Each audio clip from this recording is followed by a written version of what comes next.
A little bit of change on this Tuesday morning, and always excited to talk with our friends right across the river in St. Louis, and really excited to talk to Susan. And Susan, is it Susan Robben? Yes. I need to have more confidence. I really was rocking and rolling with this and just kind of got nervous at the end, you know?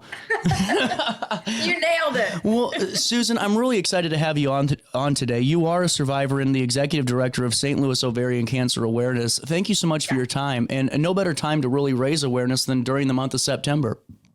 Correct. September is National Ovarian Cancer Awareness Month. So for our organization, St. Louis Ovarian Cancer Awareness, we go by SLOCA. It's a little easier. It gives us an opportunity to really leverage that and try to raise awareness and kind of turn the city of St. Louis teal. That's our ribbon color for cancer. And it's so important to educate the community and women about the very subtle but often serious signs and symptoms of this disease that often go undetected, as it did in my case. Well, and Susan, that's what I kind of wanted to lead into, and this is why I think it's so important to talk today, because so many times, and we have our healthcare provider, OSF Healthcare, on the show twice a month and kind of discuss some of these nuances, but just going, as long as some folks can go without understanding or recognizing that there's a problem, and then the further issues that could create with not detecting. What's your journey been like, just educating area women and just their recognition of how serious this could be? Well, it's interesting, but it's really kind of stayed the course for about the last 10 years. SLOCA will go out into the community, set up our teal table and give out our swag and information and interact with women who really don't know the signs and symptoms. So it's our job to let them know. And they can be very subtle and often dismissed.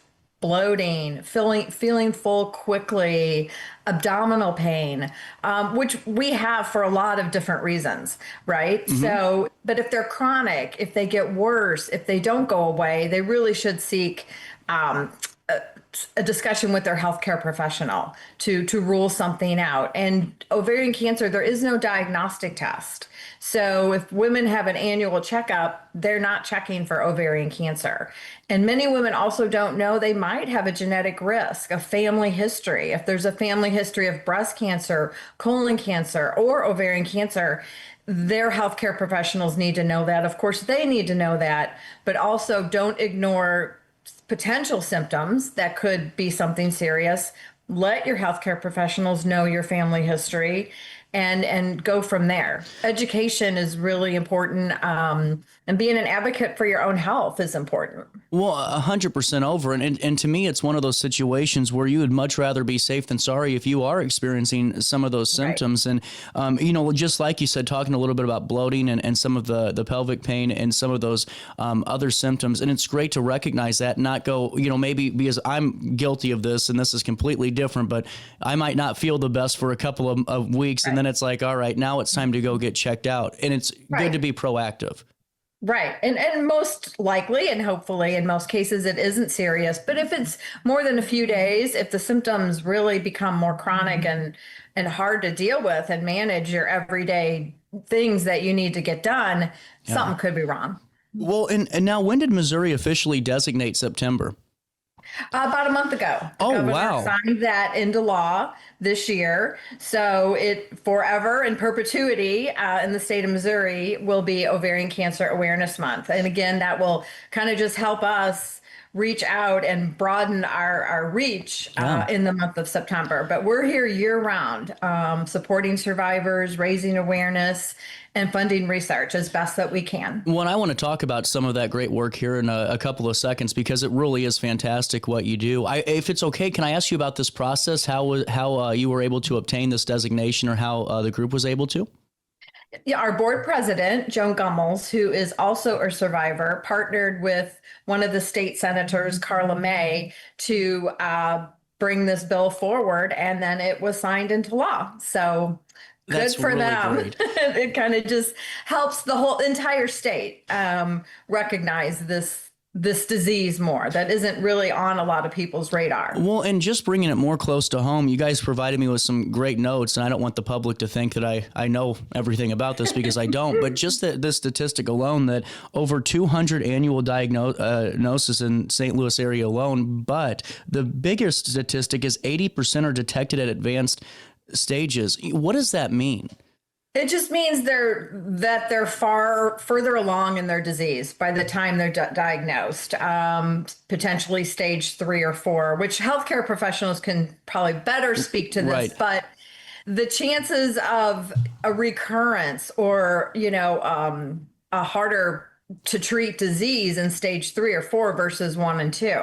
So again, paying attention to those symptoms, knowing your family history, and being proactive could potentially help with the diagnosis as well. 100%. And, as we start talking about your programs now and how they work for so many people, I can only imagine that your organization, and especially, with survivors a part of it, yourself included, your board president, that these programs are tailored around, I'm sure, your guys' lived experience with this. Yeah. So one of the very first things that we do to just let women know that they're not alone in this journey when they're newly diagnosed is we provide what we call sister boxes. They are chemo care packages, which we deliver to all the infusion centers in the St. Louis area where women will be treated. Their oncology nurses will usually give them this chemo care package during their first treatment, and there's comfort items inside of it: water bottle, chemo cap, baseball hat, a journal, things that will kind of comfort them throughout their treatment. But it's an introduction to our organization. It's to let them know SLOCA exists. We're the only nonprofit with a sole focus on ovarian cancer, really in the entire state. So they know that there is an organization. There are other survivors and caregivers and supporters who are there to rally around them. From that point, they learn more about our programs and our services. We have a mentor program, which is a peer-to-peer program. We can pair them with a woman who's been through a similar journey and provide emotional support. We have what we call the Teal Need Fund, which is financial support for women to kind of help offset the expenses when they're going through treatment. We have things that also bring survivors together, such as a brunch. It's all complimentary for survivors and a caregiver, just to forget about cancer for a day and raise a glass and cheer with a mimosa and just have a nice morning. We had a night at the baseball game this past weekend, the Cardinals game. Yeah, and the survivors were given 2 complimentary tickets. So we're trying to build programs to connect survivors with other survivors, to kind of, they can network and talk about their own journeys together in a comfortable space. Well, and see, this is why I think it's so unique with what you do, because you have really the entire package when we talk about this, from the aspects of, having that community, and because you aren't going to be able to connect unless you're talking with somebody that's going through that shared experience, I feel, and having those community days, but also just going back to this Together in Teal Patient Need Fund. I mean, over $50,000 to assist. And to me, that's just incredible. And it's really just one of those things that shows, your guys' work and your efforts at play here. It is. We started this a couple of years ago, and there is a demand. Yeah. Women are going through treatments. They can no longer work, or they're on, Medicare or Medicaid. And we're there to just provide some relief. We will pay, car expenses, rent expenses, utilities, whatever they need, up to a certain amount annually, and it is renewable. And we have women who are into their 2nd or 3rd year of needing this support, because this journey can be a long one. You can have, you newly diagnosed, go through treatment, then there is no evidence of disease, but then maybe there's a recurrence. So it is something we're with them the entire time and after. That's why we're here. Well, and now I'm sure too, and this is, again, you would know this so much better than I would just because of your involvement. Is it a broad range of ages when it comes to the individuals you're working with and that are impacted Yes. by this? Well, that's a great question. In my case, I was 23 when I was diagnosed. Wow. And that is really, I Wow. won't say unusual because it happened and it happened to me. And of course, ovarian cancer wasn't on my radar or on my healthcare professionals' radar, to be honest. So I went several months without being diagnosed, but there are women in my age range on up. So we definitely see the broad range of survivors within our organization. Sadly, but that is a fact. Well, and it just kind of, just to put it into perspective for our viewing audience today, just a little bit more, because, especially now, as young as 23, and I'm sure, just being that young and dealing with something, as serious as that is a story in itself. And I'd love to hear that. And also, though, I can only imagine sometimes the younger parents out there, maybe they're doing this on their own and they're impacted by this disease. And I'm sure you guys have stepped up in those situations as well. Yes. I mean, we really want to be there for women, Yeah. regardless of their age or their family dynamic. And it's just important that there is the awareness that, you might be young, you might be older, but just pay attention. Yeah. We're all at equal risk to a certain extent. And know your family history. And, we have a lot of caregivers, family members who really rally around our cause as well. They'll put a team together at our annual Families Run for Ovarian Cancer. And, it's just it's very heartwarming. We have a very welcoming culture, and we want to be there for the caregivers as well. Absolutely. And, just wanted to fill our audience in because I know that we're running on time here and I want to make sure we promote the upcoming events and opportunities. Is on September the 16th, Teal Toes for Sloka. And this is going to be a really cool fundraising pedicure event. And just for everybody that's been getting this video, it's Des, correct? Am I just Yes. thank you. I'm so this Des Perez thing is getting me going, Susan. Okay. It's Des. Thank you very much. Fill me in on this. Yes, so we partner with Nail Pro in Des on Manchester near West County Mall, if you're familiar with that area. And we have the entire day, an entire section of the salon is dedicated to our event. There will be appointments available still online on our website, sloka.org, for the entire day. There's food, beverages, raffle baskets. We'll be selling our teal Fight Like a Girl t-shirts. Cool. So it's really a nice time. Survivors love it. Family members, supporters, but all are welcome. Well, and then also, if you can't make it on the 16th, October the 12th is going to be a really great opportunity to get the family together. Fill me in on this 5K. So we will be at Tower Grove Park on the morning of October 12th, and we anticipate 12 to 1,500 community supporters to walk or run 1 mile or 3.2 miles. And enjoy food, beverages, bubble bus, snow cone truck. It's really just a great community event for kids, for pets.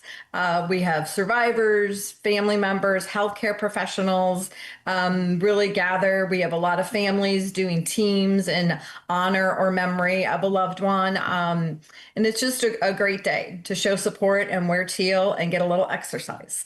Absolutely. And then I just love the fact that it's a family-friendly event too, and you have some uniqueness to each and every one of the events you do to really pull everyone together. And we spoke about this earlier on in the conversation, but on the 9th is when you're doing your Toasting and Teal Survivor Celebration Brunch, correct? Yes, we do an annual brunch for survivors and a caregiver. It's complimentary. Wow. And again, it's just a morning for survivors to just enjoy themselves, be together, meet other survivors, hear a little bit more about our programs. We have raffles, sometimes a little entertainment, and we just want to pamper them for a morning. That is so incredible. And now also, we'll link everything in a write-up, but this is where all of the public can come in on this one. The Hello Juice collaboration. This is exciting and this is really fun. It is fun. Hello Juice has been a great partner. This is our second year. They have created a delicious smoothie. It's teal and it has orange juice, coconut milk, passion fruit, banana, pineapple. It's delicious. And for the entire month at both of their locations in Kirkwood and in the Grove, they will donate some of the proceeds to our organization if you choose to order one of those smoothies. And their staff is fabulous. They're very supportive. They have a personal connection to our cause. They'll be wearing our teal hat and t-shirt and supporting and raising awareness. That's really cool. And just wanted to make note of that as well. And, Susan, before I let you go, just to kind of a little personal note, just to kind of hone in, I guess, how some of these symptoms and how this can go on for some time. I mean, my grandma had ovarian cancer, and the only reason she found out is because I was a kindergartner that kicked her in the stomach, while we were playing, and it hurt so bad that she finally went into the doctor, and that's what led to it. She's doing great now. It's been years, that's over 15 years ago, but it's still the point that you never know, what could happen to really trigger going and getting checked out. And whenever you guys are talking to women, or you're putting on these events, I know that there's not, an annual screening for this, obviously, but what do you advise them when they're starting to maybe experience some of these symptoms and really trying to advocate for themselves to get looked at further? Well, to share it with a healthcare professional. And if it's dismissed, but your symptoms don't go away, you've got to still pursue it. Yeah. Which is what I had to do. I was told it was probably a gastro-related issue and go about living my life, which I did. But I was very bloated and I would jog and do all kinds of things at age 23 to, be perfectly fit.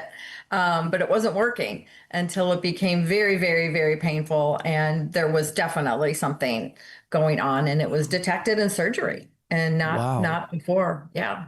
Well, and that's why I kind of wanted to wrap up back that way, because if you are somebody at home that is experiencing some of those symptoms like bloating, pelvic or abdominal pain, the urgency to urinate or the frequency of that as well, and plus difficulty eating and feeling full quickly. And then is there any other symptoms that we should fill the public in on before we say goodbye?